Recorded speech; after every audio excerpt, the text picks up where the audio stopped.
Oi, meus amores, tudo bem? Bruxa de Salem aqui com vocês para contar mais uma história. O relato que eu vou contar hoje, ele vem do meu amigo Roberto. O Roberto me contou esse relato porque é uma coisa que atormenta ele até hoje. Inclusive, ele quer um conselho das pessoas, né? Dos grandes estudiosos sobre licantropia.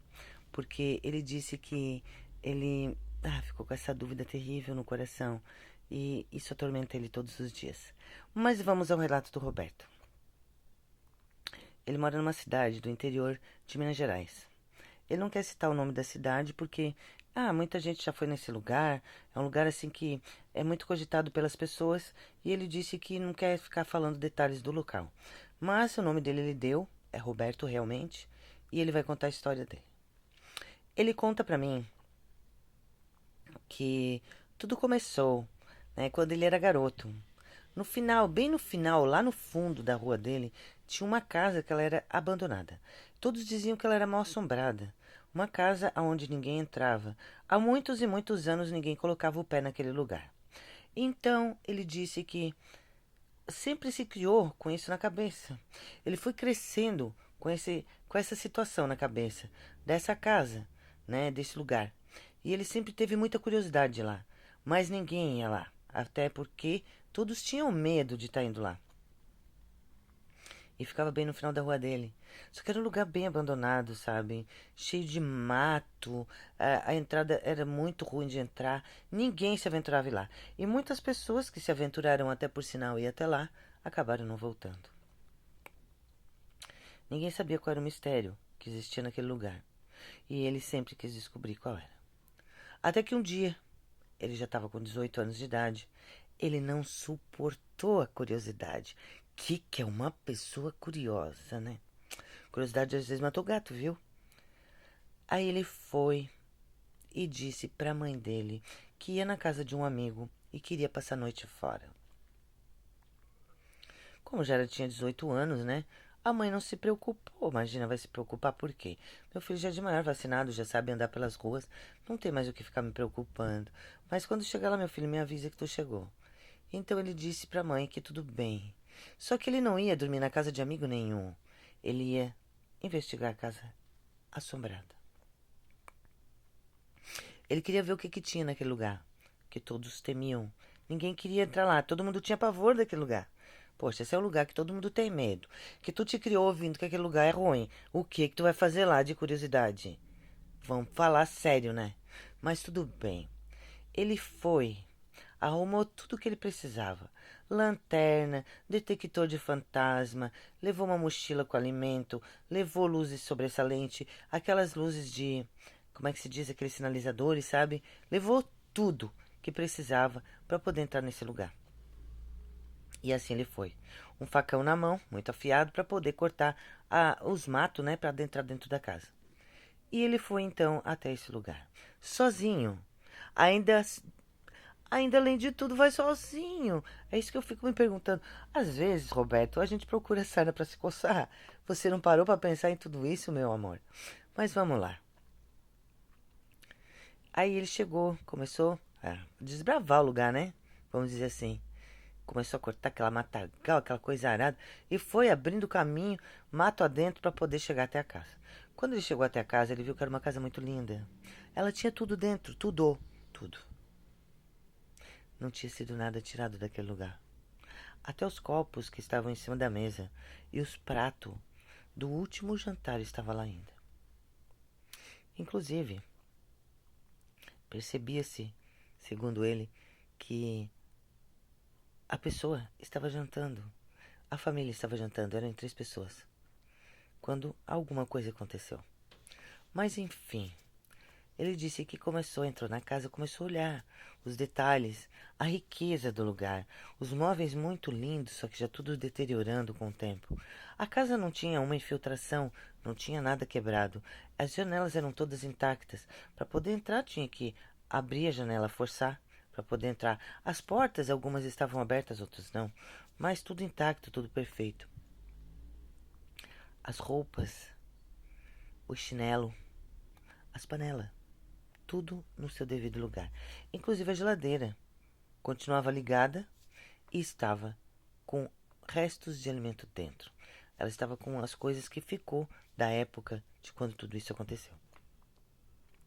Ele disse que achou tudo muito estranho, porque nem a energia daquele lugar foi cortada. Porque muito estranho tudo isso. Mas, sem comentários. Ele disse que começou a procurar olhar na casa. E assim, ele disse que tinha um ar sombrio, muito estranho. Ele sentiu uma sensação ruim, como se estivesse sendo observado. Mas o curioso é maior, né? E ele continuou entrando na casa. Porque ele queria provar para todo mundo que aquela casa não tinha nada. Que era tudo conto, tudo mentira das pessoas. E ele continuou. Quando ele chegou num cômodo na parte de cima da casa, ele disse que sentiu um cheiro muito estranho. Um cheiro forte de carniça. Achando que alguém tinha morrido naquele lugar, ele pegou a lanterna e começou a procurar. Quando ele mirou num canto escuro da casa, ele viu 2 olhos amarelos brilhando no escuro. E ele disse que uma fera emergiu da escuridão. Exatamente. Um lobisomem. Ele habitava naquela casa. Ele disse que o desespero foi tanto que ele não sabia o que fazer. O bicho se lançou para cima dele. E quando se lançou, ele começou a se defender com chute, com facãozada, com tudo. Mas o bicho era muito forte. Ele disse que quando ele se lançou no chão e o bicho se atirou em cima dele para matar, o chão da casa cedeu e ele caiu no andar de baixo com o animal em cima. Ele disse que ali ele conseguiu dar uma facãozada muito bem dada no bicho. Só que o bicho só deu uma recuada para trás, ficou meio que tonto. Enquanto isso ele começou a correr para achar uma saída e a casa parecia mais um labirinto do que uma casa naquele momento. O pavor aterrorizava a vida dele. Ele disse que não sabia o que fazer. O bicho estava correndo atrás dele pela casa toda, porque o bicho conhecia a casa e ele não. E ele disse que, meu Deus, Lani, eu nunca senti tanta angústia, pavor, tanto desespero na minha vida como eu senti nesse momento. Até que o bicho me alcançou. E eu senti a garra dele atravessando as minhas costas. Lani, a primeira coisa que eu fiz foi me atirar já fora. Com vidro, sem vidro, com o que tivesse. Eu me joguei do 2º andar para baixo.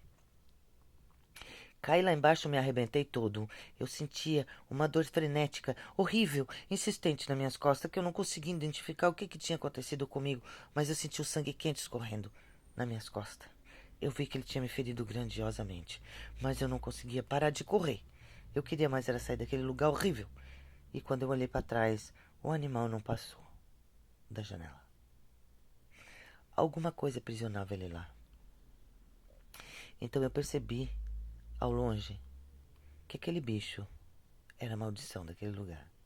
Poderia ser o dono da casa, que deve ter se transformado e de alguma forma ele foi aprisionado lá por alguém.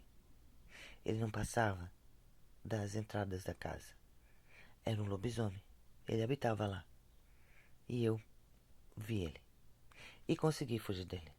Só que existem coisas que dizem, e ele me pergunta, que quando tu é ferido por um lobisomem, um dia você vira lobisomem também. E ele se pergunta todos os dias, e a cada lua cheia que brota no céu, quando será o momento da transformação dele. E se realmente ele vai se transformar. Bom, pelo que eu já ouvi de relatos, né? Existem relatos que dizem que não, que isso é mentiroso.